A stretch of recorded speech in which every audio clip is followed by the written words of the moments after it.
अस्सलाम वालेकुम my dear virtual university of Pakistan fellows. अस्सलाम वालेकुम। उम्मीद करता हूँ आप सब खैरियत से होंगे।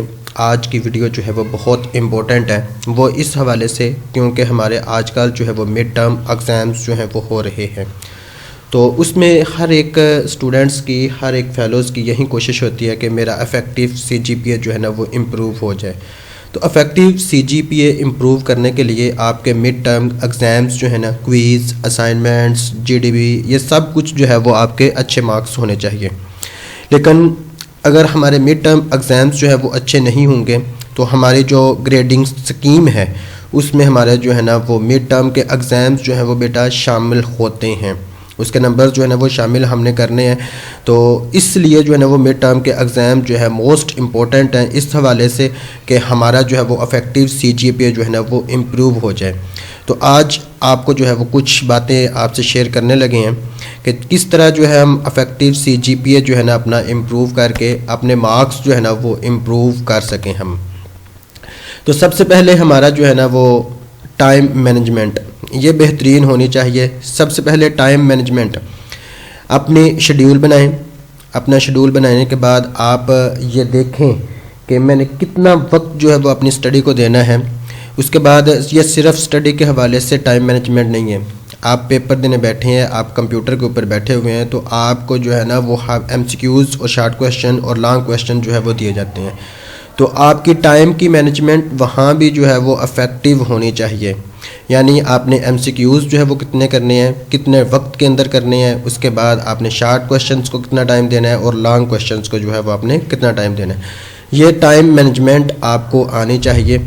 ऐसा ना हो कि आप ज़्यादातर अपना वक्त जो है वो MCQs के ऊपर ज़ाया कर दें और शॉर्ट और लॉन्ग क्वेश्चन हमारे रह जाएँ, क्योंकि हमारा जो टाइम डिज़ाइन किया दिया जाता है वो डिज़ाइन हमारा जो है वो MCQs को कितना टाइम देना है उसको लेकर, शॉर्ट क्वेश्चंस को लेकर और उसके ऊपर लॉन्ग क्वेश्चंस को लेकर जो है ना वो डिज़ाइन किया जाता है। अगर आप थोड़ा सा गौर करें ना तो MCQs के बाद अगर आप शॉर्ट क्वेश्चन करते हैं तो आपको साथ लिखा होता है कि इसके लिए जो है ना वो कितना वक्त जो है वो दरकार होता है।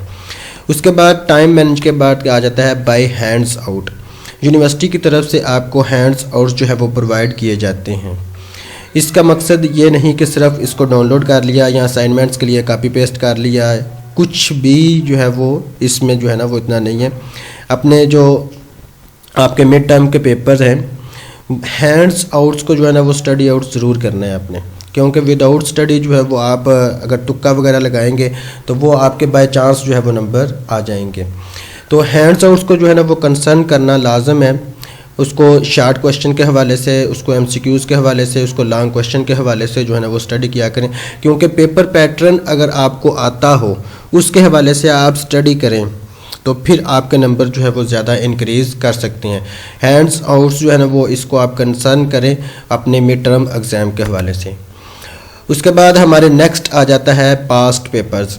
ये बात एक याद रख लीजिएगा कि हमारा जो पास्ट पेपर हैं पास होने के लिए बहुत ज़रूरी होते हैं कि अगर हम पास्ट पेपर्स को कंसर्न करें, ये मैं इसलिए कह रहा हूँ कि हमारी जो यूनिवर्सिटी है इसने जो है ना वो एक मिसाल के तौर पर MCQs ही हैं। तो MCQs आपको 20 आते हैं तो वो यूनिवर्सिटी जो है वो सॉफ्टवेयर के अंदर 40, 50, 60 जो है वो MCQs फीड कर दी जाती है। जैसे ही आप अपना लॉगिन और पासवर्ड जो है वो एंटर करते हैं और जैसे ही आपके सामने क्वेश्चन सामने हो जाते हैं तो सिस्टम क्या करता है, उसमें से रैंडमली जो है वो कुछ क्वेश्चन उठाता है और उठाने के बाद आपके सामने जो है वो रख देता है कि आप इसको सॉल्व करें। तो पास्ट पेपर जो है ना वो इस हवाले से बहुत अहम है कि आप जो है वो पास्ट पेपर से तैयारी करें, क्योंकि हमारे जो पास्ट पेपर हैं वो हमारे मोस्टली जो है ना वो क्वेश्चंस रिपीट होते रहते हैं। तो उसके बाद हमारा पेपर पैटर्न आ जाता है। इसके बाद मैंने आपको बता चुका हूँ कि पेपर पैटर्न जो है वो हमारा मोस्ट इम्पॉर्टेंट होता है, क्योंकि अगर हमें पेपर पैटर्न की बात नहीं आती, हमें पेपर पैटर्न का पता ही नहीं है तो हम तैयारी कैसे करेंगे। पेपर पैटर्न जो है वो मोस्ट इम्पॉर्टेंट थिंग है। आप पेपर पैटर्न को देखें, उसके हवाले से आप पास्ट पेपर्स को पढ़ें, उसको हैंड्स आउट्स को पढ़ें, आप अपनी स्टडी जो है वो पेपर पैटर्न के लिहाज से करें, क्योंकि अगर पेपर पैटर्न में ज़्यादातर MCQs आते हैं तो आप हैंड्स आउट्स को MCQs की तरह से पढ़ें।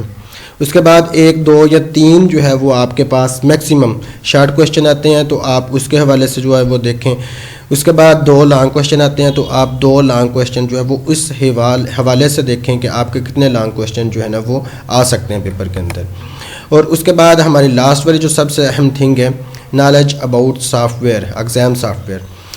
ये आप जब डेट शीट बनाते हैं तो डेट शीट बनाते हुए आपके जो है ना वो साथ लिखा होता है डेमो, कि आप कैसे जो है वो बना सकते हैं। जो बच्चे पहले जो है वो पेपर दे चुके हैं उनको तो सॉफ्टवेयर के बारे में पता है, और जो अभी फर्स्ट सेमेस्टर में है, फाउंडेशन के स्टूडेंट्स हैं, उनको जो है वो इतना नॉलेज नहीं है सॉफ्टवेयर के बारे में, तो वो क्या करते हैं, कंफ्यूज ही रहते हैं। कुछ जो है वो बच्चे इसको पता ही नहीं होता कि करना हमने क्या है। तो इसलिए जो है ना एग्ज़ाम सॉफ्टवेयर के बारे में आप पहले से वीडियोस देखें, आपने यूट्यूब को सर्च करें, अपने दोस्तों के साथ कंसर्न करें कि एग्ज़ाम सॉफ्टवेयर जो है वो हमने इसको ऑपरेट कैसे करना है, क्योंकि इसमें जो है वो हर एक चीज़ जो है ना वो टाइम लिमिटेड होता है। इसमें हर एक चीज़ जो है वो सेव करनी पड़ती है। ये क्विज़ की तरह नहीं है, ये आपके असाइनमेंट्स की तरह नहीं है। इसके बाद आपको जो है ना ये कुछ ट्रिक्स हमने बताई थी, तो अगर आप इनके ऊपर, क्योंकि जब तक आप अपनी मदद आप नहीं करेंगे उस वक्त तक कोई भी आपकी हेल्प नहीं करेगा। आप अपनी जो है वो कोशिश अपनी मदद के साथ अपने पेपर्स की तैयारी करें, तो आप अपने लिए जो है वो अच्छे मार्क्स जो है वो गेन कर सकते हैं। क्योंकि स्किल्स जो है ना वो आप इसी के साथ गेन करेंगे, जितना आप इफ़ेक्टिव होके अपनी स्टडी को टाइम देंगे उतना ही जो है वो आपके अच्छे मार्क्स आएंगे।